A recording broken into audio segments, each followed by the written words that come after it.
আমার এক প্রাক্তন আমাকে বলেছিল, সোনা তুমি কি দেখে আমাকে পছন্দ করলে? আমি বলেছিলাম, তোমার ললিপপ খাওয়ার স্টাইলটা দেখে।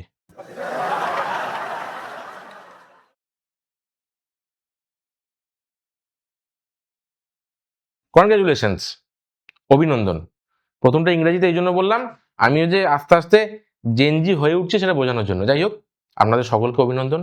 জীবিত অবস্থায় আপনারা সফলভাবে আরও একবার একটি আদিক্ষেতা সপ্তাহে পদার্পণ করেছেন। মানে এই সপ্তাহটা জুড়ে, মানে বিগত 3-4 দিন জুড়ে এবং সামনে আরও 2-3 দিন জুড়ে ভালোবাসার দিন উদযাপন হয়। কিন্তু মজার বিষয়, মেন উদযাপনটা হয় রাত্রিরে। প্রথম দিন আসে মানে 7 তারিখ, 7ই ফেব্রুয়ারি হচ্ছে রোজ ডে। অভিমানী প্রেমিকা প্রেমিককে বলল, সোনা রোজ ডে। প্রেমিক বলল, রোজ তো দিতে ইচ্ছে করে কিন্তু ফাঁকা রুম পাই না। এবার এই রোজ ডের দিন গোলাপ ফুলের দাম প্রচণ্ড বেড়ে গেছে। আমি চেষ্টা করেছিলাম প্রেমিকাকে পদ্ম ফুল দিয়ে প্রপোজ করার, কিন্তু মুশকিল হচ্ছে পদ্ম ফুল পাঁকে ফোটে, পশ্চিমবঙ্গে কতটা ফুটবে সেটা এখনো শিওর নয়। এবার আমি একবার আমার এক প্রেমিকাকে হলুদ রঙের গোলাপ দিয়েছিলাম, সে তো ব্যাপক রেগে গেছিল। কিন্তু ব্যাপারটা সেটা ছিল না, আমি আসলে তার দাঁতের রঙের সঙ্গে ম্যাচিং করে ফুল দিতে গিয়ে কেস খেয়ে গেছিলাম। এরপর রোজ ডের পর আছে প্রপোজ ডে। প্রপোজ ডে হচ্ছে চাকরির ফর্ম ফিল আপ, মানে হৃদয়ে যেরকম ভ্যাকেন্সি থাকে সেই অনুযায়ী লিস্ট বেরোয়, আপনি চান্স পেলেও পেতে পারেন। তবে হ্যাঁ, যারা হাঁটু মুড়ে প্রপোজ করছেন তাদের বলবো দুজনের মধ্যে একটু গ্যাপ রাখবেন, দূর থেকে দেখতে খুব খারাপ লাগে। এই প্রপোজ ডে যারা, মানে আমি সমস্ত প্রেমিকাদের বলবো, যে প্রপোজ করছে সে কিন্তু আপনাকে প্রপোজ করছে। এটা সরকারি অফিসের ফাইল নয় যে মুভ করতে অনেক সময় লেগে যাবে। আসলে প্রপোজাল জিনিসটা হচ্ছে অনেকটা বন্যা ত্রাণের মতো, সবাই অ্যাপ্লাই করে, কেউ পায় কেউ পায় না। এরপর প্রপোজ ডের পর আসে চকলেট ডে। অদ্ভুত ব্যাপার, লোকজন চকলেট কিনতে ওষুধের দোকানে যায়। আমার এক প্রাক্তন আমাকে বলেছিল, সোনা তুমি কি দেখে আমাকে পছন্দ করলে? আমি বলেছিলাম, তোমার ললিপপ খাওয়ার স্টাইলটা দেখে। চকলেট ডে পর আসে টেডি ডে। আমি যখন ইউনিভার্সিটিতে পড়তাম, আমার এক বান্ধবী মেসে থাকতো। সে তার বয়ফ্রেন্ডের কাছ থেকে এত বড় একটা টেডি পেয়েছিল যে তার মেস মালিক ভেবেছিল তাকে না জানিয়ে ওদের কেউ ঘরটা ভাড়া দিয়ে দিয়েছে। তুলতে টেডি আর ভুলতে বিয়ার। টেডি ডের পরের দিন আসে promise day. Promise day double double চাকরি হবে, মানে প্রমিস ডে দিন এর থেকে ভালো জোক আর মনে পড়ছে না, ঠিক আছে?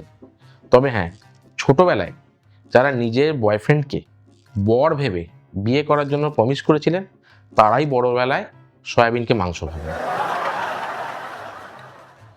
তারপর আছে হাগ ডে।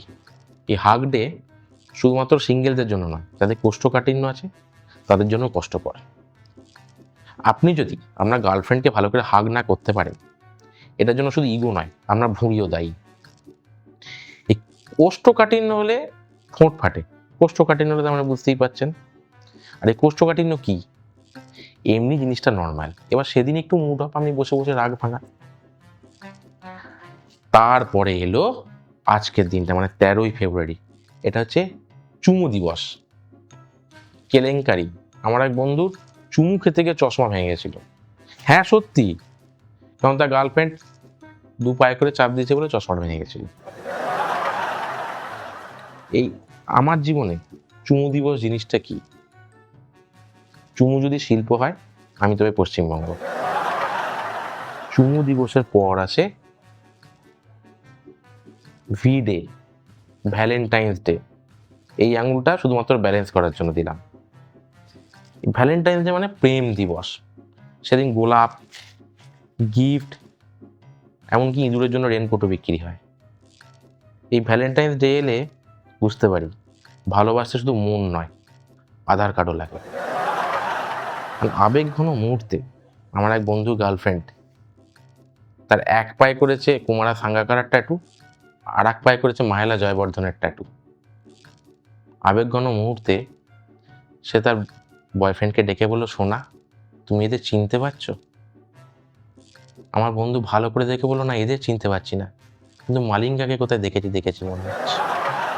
এই হচ্ছে ভালোবাসা দিবসের উদযাপন। আর ভালোবাসা দিবসের পরের দিন আসে, মানে 15 তারিখ স্ল্যাব ডে, মানে বাংলায় যাকে বলে ঠাস ঠাস দিবস। ঠাস ঠয়কার দন্তেশ্ব। তার আগের দিন ছিল 14 তারিখ, ভ্যালেন্টাইন্স ডে। তার মানে প আর দন্তেশ্বর মাঝে 24 ঘন্টা ডিফারেন্স। এটা ঠাস ঠাস দিবস। ওটা তো 14 তারিখ ছিল ভ্যালেন্টাইন্স ডে। বুঝতে পারছেন? তখন এই সপ্তাহটা কিভাবে আপনার হ্যাঁ ওইটাই, হ্যাঁ হ্যাঁ, নামের আগে যেমন চন্দ্রবিন্দু বসে। তবে হ্যাঁ, সবাই ভালোবাসায় থাকবেন, ভালো লাগায় থাকবেন, আর ভালোবেসে আড্ডা বা চ্যানেলটা সাবস্ক্রাইব করবেন। আর এই যে গার্লফ্রেন্ডকে যেমন 14 তারিখে লাভ বাইট দিয়েছেন, সারা বছর কিন্তু লাভ বাইটকে ছড়িয়ে দিতে হবে।